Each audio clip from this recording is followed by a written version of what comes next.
আমি এখন মাননীয় সংসদ সদস্য মাওলানা দেলোয়ার হোসেন সাইদি সাহেবকে বক্তব্য রাখার জন্য অনুরোধ জানাচ্ছি।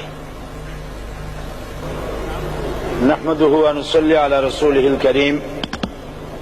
وعلى آله وأصحابه أجمعين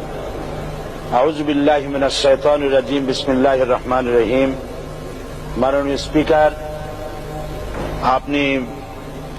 এই মহান সংসদের স্পিকার হিসেবে নির্বাচিত হয় আমরা জাতীয় সংসদের পক্ষ থেকে আপনাকে অন্তরের অন্তঃস্থল থেকে মোবারকবাদ জানাচ্ছি। মাননীয় স্পিকার, আমি আজ এই সংসদে দাঁড়িয়ে